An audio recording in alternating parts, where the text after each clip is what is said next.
ஓரணியில் தமிழ்நாடு என்ற உன்னதமான லட்சியத்தை முன்வைத்து சில நாட்களுக்கு முன்னால், இன்னும் சொல்ல போனால் 1ஆம் தேதி அன்றைக்கு, ஜூன் மாதம் 1ஆம் தேதி மதுரையிலே நடைபெற்ற பொதுக்குழு, திராவிட முன்னேற்ற கழகத்தின் வரலாற்று சிறப்புமிக்க பொதுக்குழு. அந்த பொதுக்குழு 27 தீர்மானங்கள் நிறைவேற்றப்பட்டன. 26 தீர்மானங்கள் தமிழ்நாட்டுடைய மேம்பாட்டுக்காகவும் இந்தியாவை ஆண்டு கொண்டிருக்கிற ஒன்றிய அரசாங்கத்தின் அராஜக போக்கையும் எடுத்துச் சொல்லுகிற தீர்மானங்களாக இருந்தன. மக்களை வழிநடத்துகிற அற்புதமான தீர்மானங்கள் அங்கே வடிக்கப்பட்டன.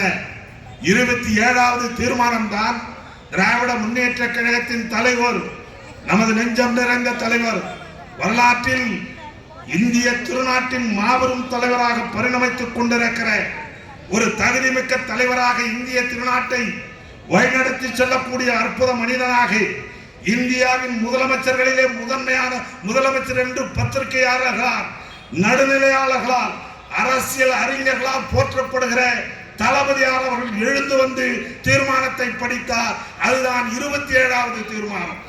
அது என்ன தீர்மானம் என்று சொன்னால், 2026 தேர்தலிலே திராவிட முன்னேற்ற கழகம் மக்களை சந்திக்க இருக்கிறது.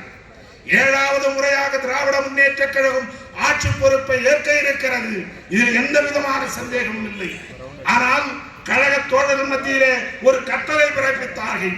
இவ்வளவு கடமைகளை நாம் நிறைவேற்றி இருக்கிறோம், சொன்ன வாக்குறுதிகளை நிறைவேற்றி இருக்கக்கூடிய அரசு இந்தியாவிலே திராவிட முன்னேற்ற கழகம் மட்டும்தான்.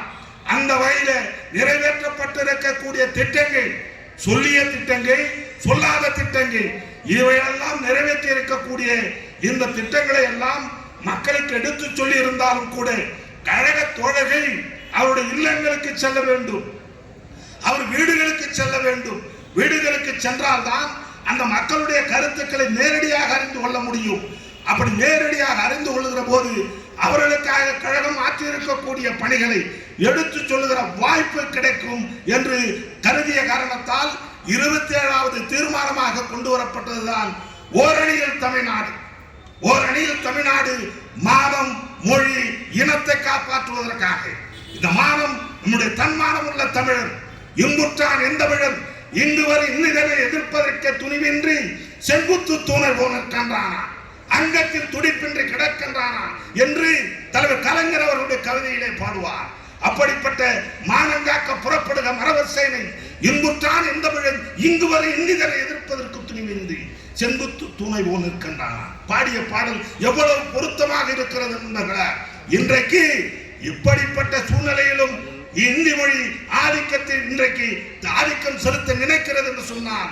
அதை பார்த்துக் கொண்டு வேடிக்கை பார்த்துக் கொண்டு இருக்கிற இயக்கம் திராவிட முன்னேற்ற கழகம் இல்லை நண்பர்களே. இந்த